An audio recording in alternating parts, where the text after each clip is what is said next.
keessanii gale akka duulli ummata Oromoo irratti baname hunda keessanii gale gabroota amale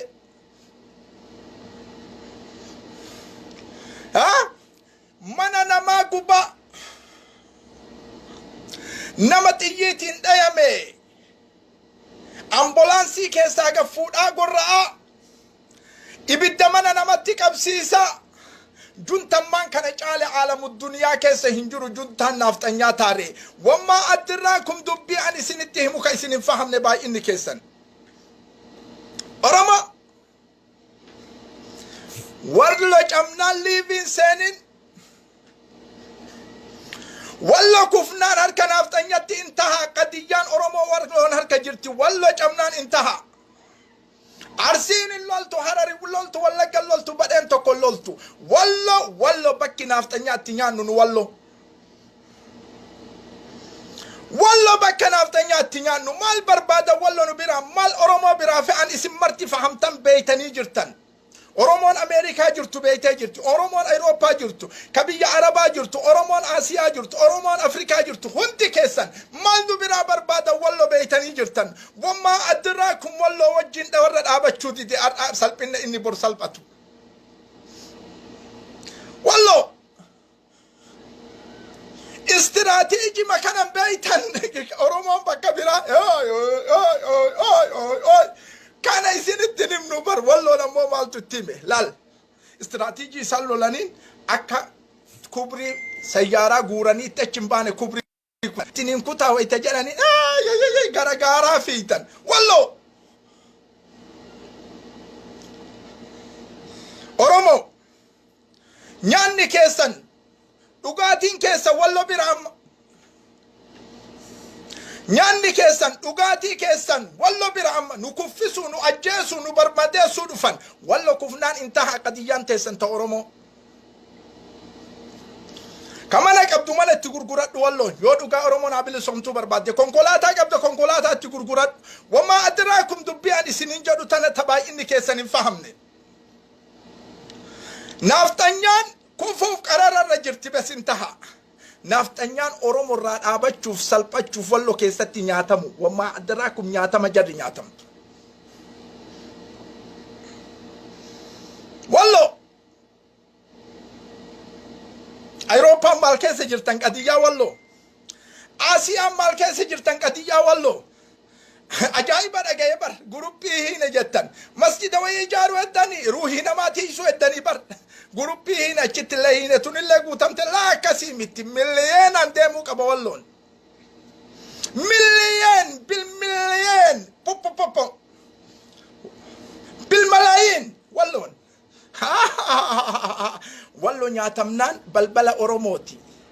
tokkochi keessan lolan beeytan wallo nyaatamnaan Oromoo nyaatamte kun siyaasa itti kaxaxamee nurratti dalagamaa jiru fahama nurratti dalagamaa jiru wallo nyaatamnaan intaha namni Arsii keessa jiru Harar keessa jiru wallo qabsotti jirti maalitti jirta jettee yoo su'aalaati gaafatte wama adraakum su'ad gaafii deebii hin qabne tahiyyaa li ahli wallo jiraadha ruuhateenna waan qabnuun isin bira dhaaban abshira nyaanni keessan nurra dhugaatiin keessan nurra wanni ufirraa deebiftanii nurra nu nama ajjeesaa isiniin hin jenne Bahardar hindema isinin injenne Gojjam hindema isinin injenne Gondar hindema injenne mirga namaan tuqina mirga keessan irratti ahla wallo Oromoo miliyoona 50 irraa qabdan tahiyya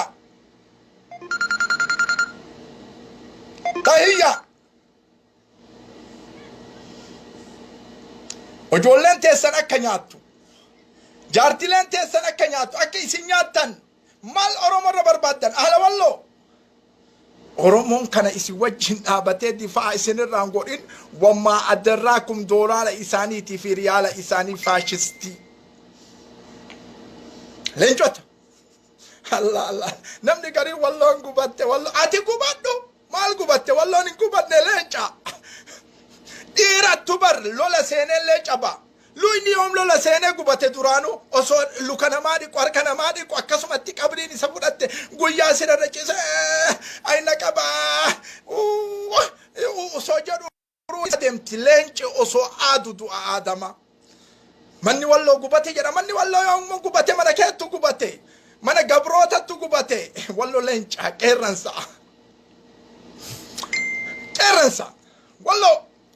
tahiyya maal akkasi harka kamre harka kamin tahiyya sini kenna wallahi harkitun faayidaa isinin qabdu kana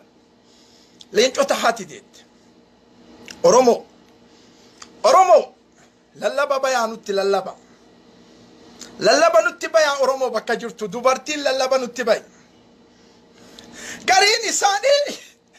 gaabii na gaafatan deebii kan akkatti an deebisu eegaa sila ustaazonni sheekonni qadiyyaa teennamaa hin dubbanne qadiyyaa miidiyaa dubbatan miidiyaa kadhatan naan jedhan deebii sii deebisaa caqasi nama baay'een na gaafate walloo sii deebisaa caqasi gaafii keessan baay'ee kaan isinii deebisu ture dhagaa na gaafatan dhagaysitti hima waytiin dubbatan mee Amaara keessaa islaamni tokko haa du'u sochoota Itiyoophiyaan masjidni Amaaraa tokko haa gubatu ka Amaara keessa jiru sochoota Itiyoophiyaan suuyni man Amaaraa tokko haa gubattu sochoota Itiyoophiyaan sabni Oromoo mee haa gubatu wama addarakum cal'isa isin cal'iftu miidiyaa irratti miliyeenaan kenne masjida gubate miliyeenaan kenne maaltu gubate suuqa saamame arra walloo mana irra gubataa jira tahiyyaali ahli walloo rabbi isi wajjin jira sabni keessan parsantii 99 tuqawwee isini wajjin jiraadha